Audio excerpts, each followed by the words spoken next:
Hello friends, welcome back to our YouTube channel. We are learning. Today we are going to learn about two things anamata. So first one వచ్చేసరికి religious movements. Religious movements. So ఇది మెయిన్గా 6th క్రీస్తు పూర్వం 6th century to 4th century అన్నమాట. So 600 BC నుంచి 400 BC we can say. వీటిలో first one వచ్చేసరికి Buddhism అనమాట. బుద్ధిజం. సో దీని ఫౌండర్, బుద్ధిజం యొక్క ఫౌండర్ వచ్చేసరికి గౌతమ్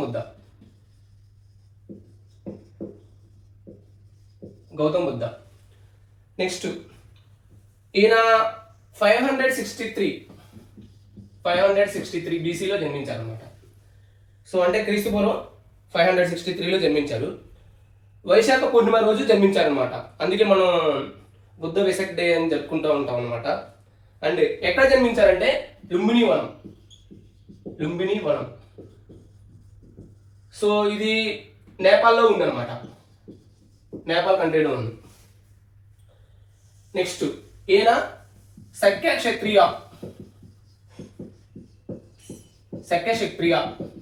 ఆ క్లాన్కి చెందినవారు అనమాట. శక్య క్షత్రియ క్లాన్కి చెందినవారు.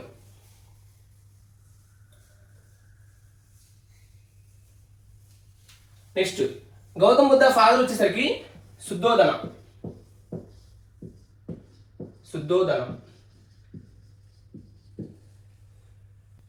సో ఈ శుద్ధోదనుడు వచ్చేసరికి కపిలవస్తు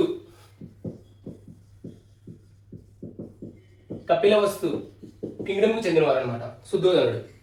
గౌతమ్ బుద్ధ మదర్ వచ్చేసరికి మహామాయ. సో ఏమొచ్చేసరికి ప్రిన్సెస్ ఆఫ్ కొలియా అనమాట. సో ఈ Kapilavastu and Koliya both are republicans. ఎందుకంటే మన మహాజనపదాస్లో 2 types ఆఫ్ కింగ్డమ్స్ ఉంటాయి అనమాట. ఫస్ట్ వన్ వచ్చేసరికి రిపబ్లికన్ కింగ్డమ్స్ అండ్ తర్వాత వచ్చేసరికి మోనార్కియల్. సో ఈ Kapilavastu as well as Koliya ఈ రెండు వచ్చేసరికి రిపబ్లికన్స్ అనమాట. Next Gautam Buddha original name వచ్చేసరికి సిద్ధార్థ్ అనమాట.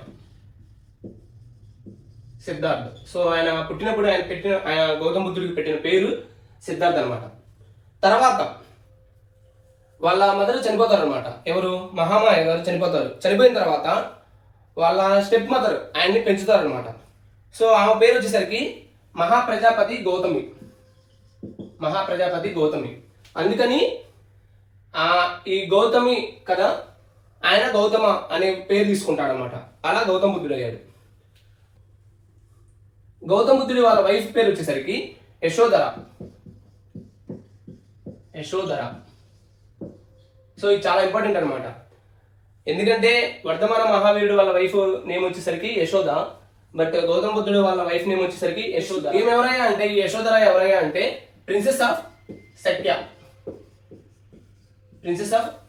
క్లాన్.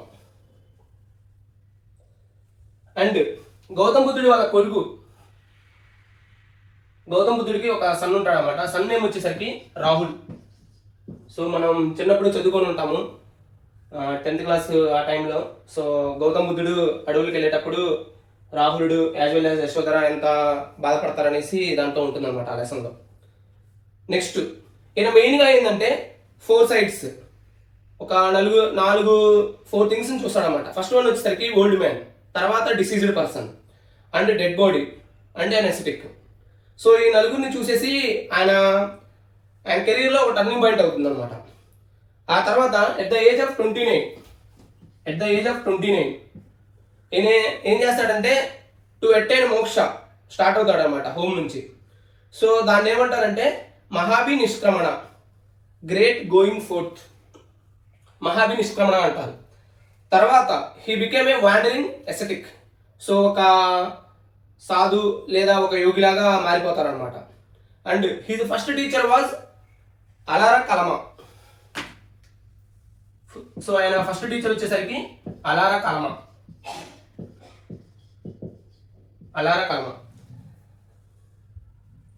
సో ఈ అలార కలమ ఎవరు అంటే సెక్కే ఫిలాసఫర్ అనమాట, అంటే సెక్కే క్లాన్కి చెందినటువంటి ఒక ఫిలాసఫర్ అనమాట. సో ఆయన నుంచి ఏది ఈ టీచర్ అలారా కల్మా నుంచి మెడిటేషన్ టెక్నిక్స్ మొత్తం కూడా గౌతమ బుద్ధుడు నేర్చుకుంటాడు అనమాట. ఆ తర్వాత ఈయన నెక్స్ట్ టీచర్ వచ్చేసరికి ఓకే గౌతమ బుద్ధుడి నెక్స్ట్ టీచర్ వచ్చేసరికి ఉద్రక రామపుత్ర.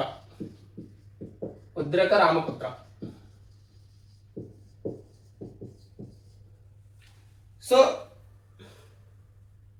ఉద్రక రామపుత్ర తర్వాత ఏం చేస్తాడంటే గౌతమ బుద్ధుడు at the age of 35 under a peepal tree at Uruvela Bodhgaya at the bank of river Niranjana. So ఈ నిరంజన మోడర్న్ నేమ్ వచ్చేసరికి ఫల్గు అనమాట, ఫల్గు. సో ఈ రివర్ దగ్గర ఈ ఫల్గు నది తీరాన ఉన్నటువంటి మహాబోధ్గయ అనే ప్లేస్ దగ్గర పీపల్ ట్రీ కింద ఆయన మోక్షాన్ని అటైన్ అవుతారు అనమాట. So he will attain Nirvana nothing but enlightenment అనమాట. సో హీ విల్ అటైన్ నిర్వాణ అంటే ఎన్లైటన్మెంట్ అనమాట.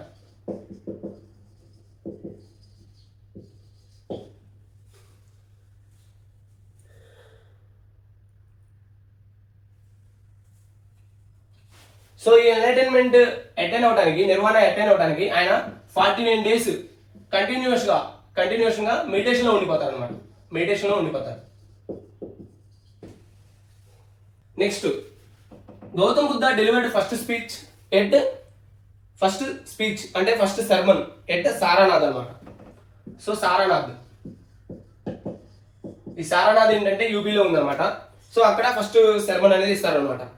ఎవరికి 5 disciples కి ఇస్తారు, అంటే 5 శిష్యులకి ఇస్తారు. And that is known as Dharmachakra పరివర్తన.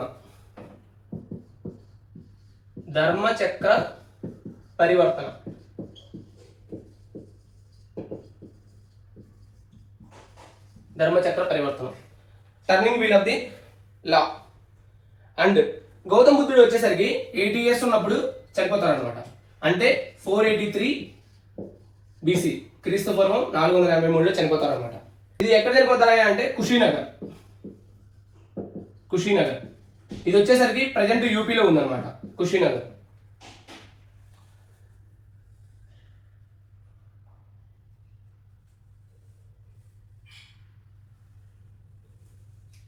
సో ఇలా చనిపోయారు కదా, దీన్ని ఏమంటారంటే మహాపరినిర్వాణ.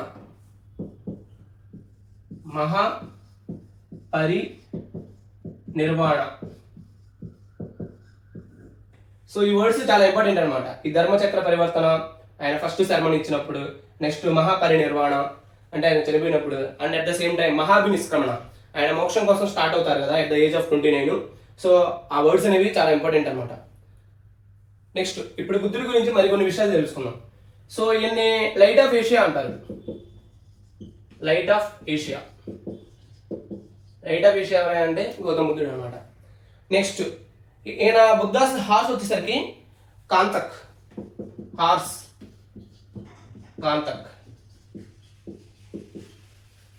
నెక్స్ట్ బుద్ధాస్ చారిటర్ అంటే రథసారథి అన్నమాట. చారిటర్ వచ్చేసరికి చెన్నా. అండ్ దేవదత్త బుద్ధుడి యొక్క కజిన్ నేమ్ అనమాట. ఎందుకంటే బుద్ధాస్ టైల్స్, జాతకా టైల్స్ ఉంటాయి కదా, జాతకా టైల్స్ అనే బుక్ ఉంటుంది అనమాట. సో అది బుద్ధుడి గురించి చెప్తుంది. సో దాంట్లో ఆయన కజిన్ నేమ్ వస్తుంది అనమాట, అది important, Devadatta. And the farmer daughter who gave him rice milk at Bodhgaya. So బుద్ధుడు మెడిటేషన్ చేసేటప్పుడు ఆకలిని తట్టుకోలేకపోతూ ఉంటాడు అనమాట. ఇది మెడిటేషన్ స్టార్టింగ్. అప్పుడు ఆయనకి ఒక రైతు యొక్క కుమార్తె మిల్క్ ఇస్తుంది అనమాట. ఆమె పేరు వచ్చేసరికి సుజాత.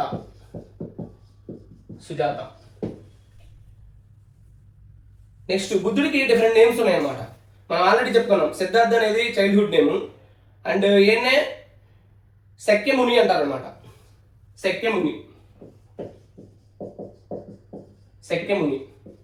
సో ఆయన క్లాన్ నుంచి వచ్చింది అనమాట, అది శక్య క్లాన్ నుంచి చెందినవాడు కాబట్టి.